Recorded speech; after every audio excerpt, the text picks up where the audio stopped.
What'd they end up naming you anyway? She-Hulk? Don't even. No, I love that. What's going on, guys? Welcome to M-Stream. Narito na ang Tagalog breakdown ng She-Hulk Attorney at Law, Episode 2. Ano-ano kaya mga nalagpasan mo sa episode na ito?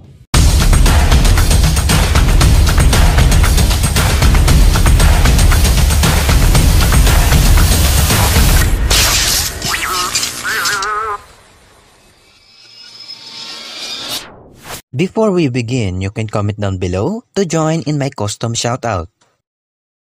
Ang simula ng episode ay nagsimula matapos ang huling eksena mula sa unang episode, kung saan kinaharap ni Jennifer si Titania.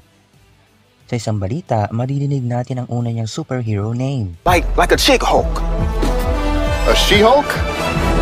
Exactly. Sabi nga ni Smart Hook.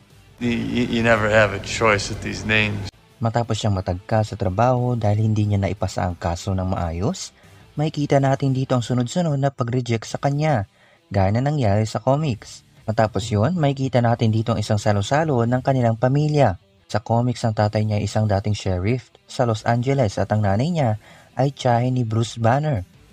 Sa kanilang salo-salo, madidinig natin ang tungkol kay Hawkeye. What happens to those arrows of his? I mean, does he go around and collect them when he's done? Kung saan makikita natin sa ilang episode mula sa Hawkeye series na halos isa-isa nila hinanap ang ilang arrows na nagamit na para gamitin uli.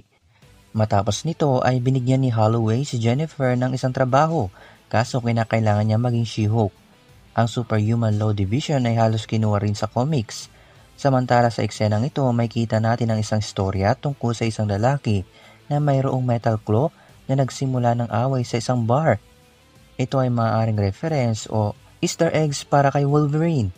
At ang istorya sa baba ay bakit may malaking tao na lumalabas sa karagatan na maaaring tumutukoy sa isang celestial na si Tiamat mula sa pelikulang Eternals. Inatasan si Jennifer na trabahuin ang kaso ni Emil Blonsky, ang Abomination na lumabas din sa pelikula ni Shang-Chi. At tinanggihan naman ito ni Jennifer dahil I have a serious conflict of interest. This man tried to kill my cousin, Bruce. Yeah, that's quite all right. Oh. Sa pelikulang Incredible Hulk, sinusubukan ni Thunderbolt Ross na huliin si Bruce Banner sa tulong ni Emil Blonsky na mayroong Super Soldier Serum para harapin si Hulk. At sinubukan ni Emil Blonsky na kumuha ng dugo mula kay Bruce Banner at siya ay naging An abomination.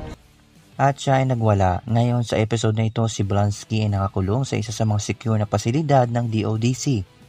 Mapapansin natin ang disenyo ng pinaglalagyan ni Emil ay halos kaparehas ng nakita natin sa pelikula ni Shang-Chi. Tinawagan muna ni Jennifer si Hook bago harapin ang kaso at madidinig natin ito. That fight was so many years ago. I'm a completely different person now. Literally. Hindi lang siya basta iba na ang anyo niya, yun ay dahil iba na rin ang gumaganap sa karakter ni Bruce. At maya-maya, makikita natin si Bruce na sakay sa Sakarian ship na huli natin nakita sa unang episode.